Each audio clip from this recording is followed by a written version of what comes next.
Rick, only 42 points allowed in the second half, and Miles just said in his post-game on the court interview that your defense has been carrying you guys the last 10 games. What, to you, has been the biggest thing about you guys' turnaround on that end of the floor that's allowed it to be so important these last dozen or so games?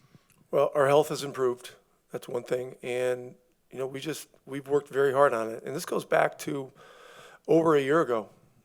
I think it was in December after that blowout loss we had to the Clippers. And, we recommitted to a lot more work on defense. We had a pretty big lineup change at Christmas time last year. You guys remember, more physical, tougher, all that. And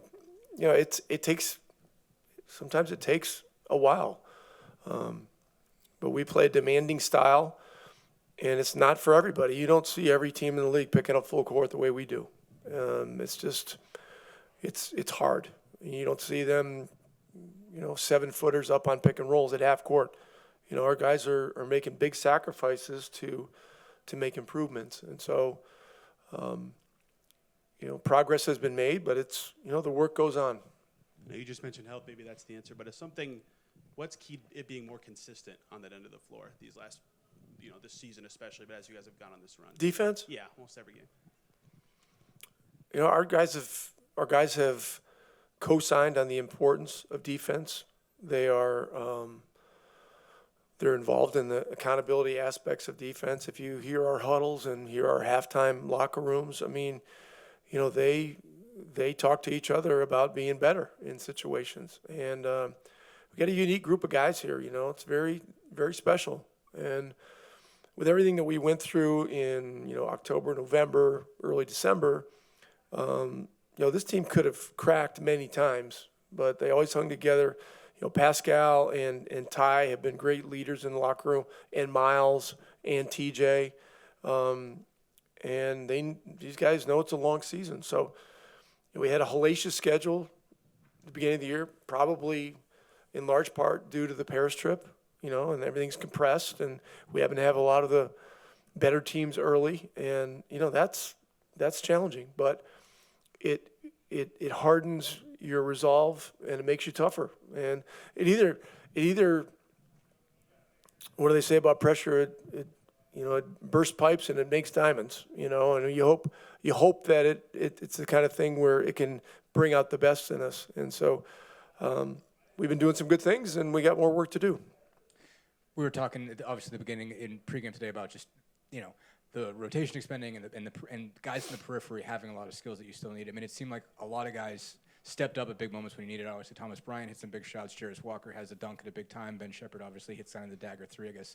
Was that kind of another example of the night of, like, you can absolutely have a night where you get 11 guys who make a contribution? Yeah, I'm not going to go into every game, looking to play a certain number of guys, just because they're good players and, they have played well during stretches and et cetera. I mean, we're going into each game with the idea that we'll try to put our best starting group out there to start with, rotate in as we game plan, and then if additional guys are needed, like tonight, like Ben Shepherd tonight was a major factor in this game, and like you think about it, like I subbed him in for Mathurin for like 20 seconds during the first quarter because I had to talk to Mathurin about something, and then put Mathurin back in. He comes out of the game and just he didn't get in his feelings at all, and he was ready to play. And then, poof, he goes back into the game, and then he's guarding Maxey. And then Drew picks up 4 fouls, and then he's guarding Maxey. And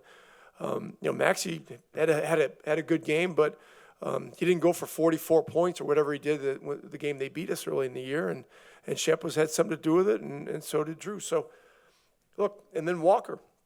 I talked to him before the game and just said, look, this is going to be one of those nights. You got to be ready for anything. Be ready to maybe not play and think you're probably not going to play, and then you're going to get thrown in there, and then that's exactly what happened in the second half.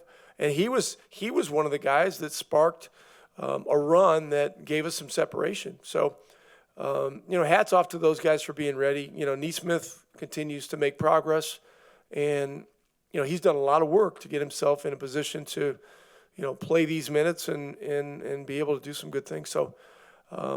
But this is ongoing. Obi Toppin's another guy. His minutes are have been affected a little bit by this too. So the ecosystem becomes disrupted, and so if you don't talk to guys and communicate, it's gonna be more challenging. But we got great people, and we're gonna use our depth as an asset, and not any kind of a thing that's a bad thing.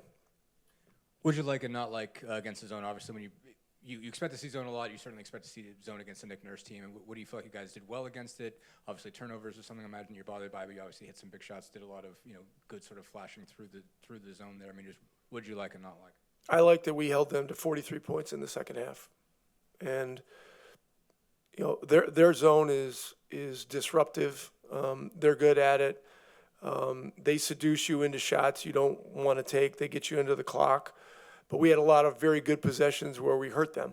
And so whatever was happening, the great thing was that, when we had challenging stretches, our guys were unaffected. They ran back and they put their head down and they found a way to stay in front of somebody and contest and get a rebound. And that's how we got to do business. Aaron, can you take me through that feeling of hitting your first shot in this building since, I believe, October? Felt good. It's always good to see the first one go through. Hope you get into the game a little bit. It's great to have. It's great to have been having a good return. Miles just said in his walk-off interview that you guys' defense has carried you the last 10 games or so. I know you've been watching for a lot of that, but what to you have you seen that has made that turnaround so significant in a way that that's how you guys could win now? I just think we've really bought into that side of the floor, and we talked about it today. I think we're third in DER, which for us is a huge step from last year, even the beginning of this year. So as long as we continue to ride that momentum and continue to get better, I think the sky's the limit for us. What did you think of those Sixers zone defenses and why they kind of slowed you guys down at times tonight? That's what a lot of teams are doing. They're trying to take us out of transition since we play so fast, and zone's an easy way to do that. I thought we were pretty good tonight, getting to the middle, putting them in rotations, and getting the shots that we wanted. Just to continue on that, I mean, how much do you feel like that's a way for you to step back and make an impact immediately, that you can be somebody that can break up those zones by hitting threes? When I see a zone, my eyes light up because it usually means either wing threes or corner threes. It's something that, makes my game easier when I see it, and, please continue. Right. Yeah. Obviously, you come back tonight. When Ben comes back, you start, coming from the bench. Obviously, that's a role you've been in before, and Rick is obviously talking about this being kind of fluid, now with all of you guys back, really with 11 guys can be part of rotation. I guess, first off, are you comfortable with that, and what do you how do you think that works for you guys, just having we got a deep team. We've always said it, for the past couple of years, we have a deep roster. We have a lot of talented guys on this team, a lot of guys who are deserving to play, and a lot of selfless guys. Jarris didn't play in the first half, and in the second half he came in and he hooped, and he helped take over the game for us. And I just think that speaks to the character of him and our team, that we're able to put the team first. And so it's just a credit to the culture that we've built here. As far as that culture is concerned, I think one thing Rick said is just he has to communicate with guys, make sure that it's transparent, everybody kind of has a sense of where they are. I mean, how good a job do you think he's done over just the last couple of years for all the different roster situations you guys have had of handling that well, of making sure everybody knows where they stand? Yeah, I've never, not one time, been confused about, my playing time or my minutes or starting, not starting. Rick has always been very transparent with me and the entire team about the decisions that he's making. So I think he's been doing as good of a job as you possibly can. Now, to go back to, does it matter to you personally if you start or don't? Nah, we're winning games. We're playing well right now.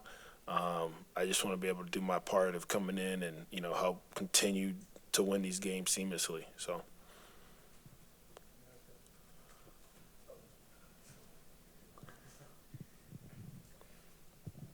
You spoke to this team's depth. Someone who was key off the bench tonight was Ben Shepherd. What growth have you seen in him over the course of this year?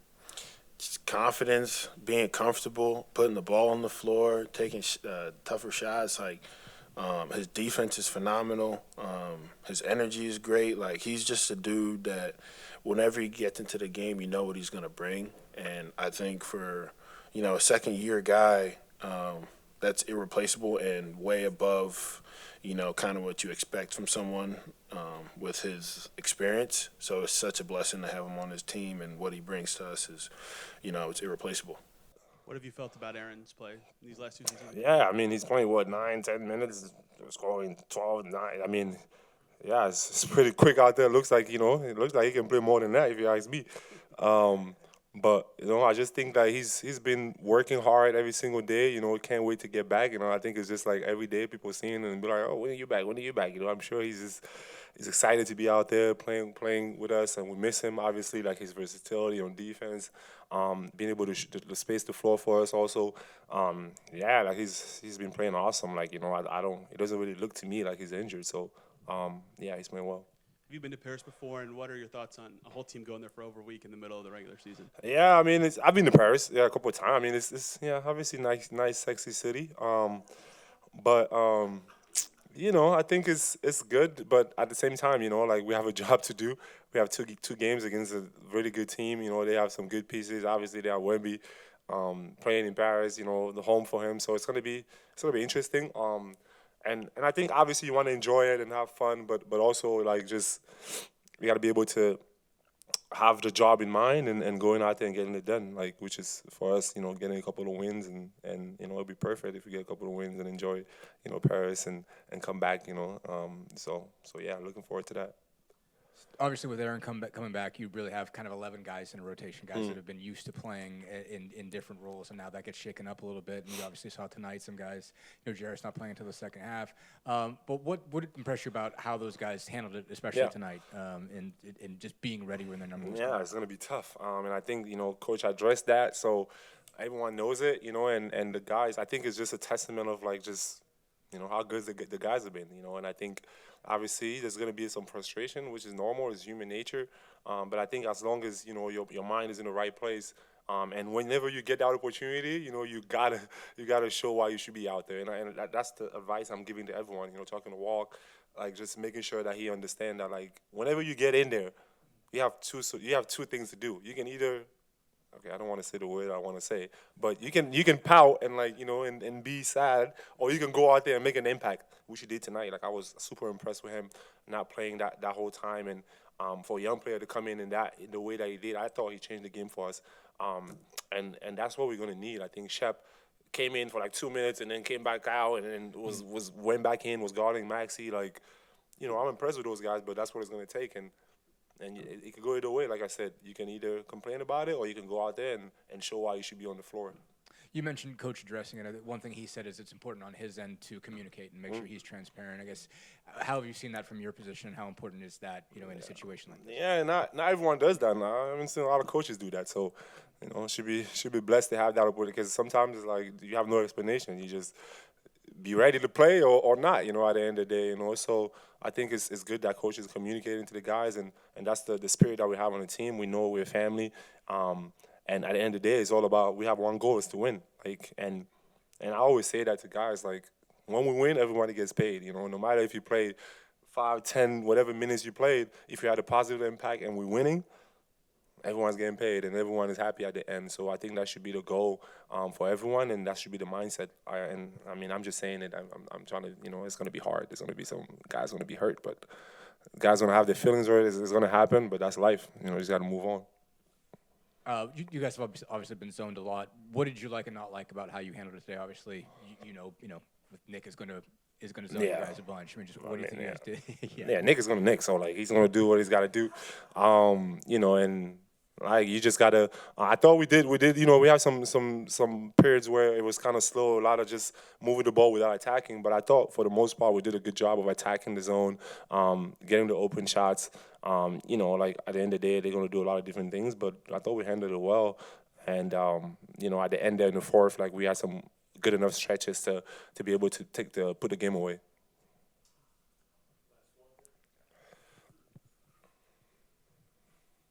You mentioned being impressed with Jarris today. How have you seen him grow this season? What have been some of the biggest areas you've seen him grow this season? Yeah, no, I think just his focus. I think his focus is better. At least from what I saw from before. I just think that, like, obviously you put, like, an enormous amount of work in the summer, but also just into the season. Like, I just can see his focus, and I think with young players is hard, like, because obviously you want to play and you think you're supposed to play, and it's not happening for you, or you're not playing the way you think you should be playing. I think the challenge is just to continue to work because your time is coming. Like, and that's something that I tell them all the time. Like, you're gonna have your moment. It might not look like that sometimes, but it's coming, and you should be ready for that.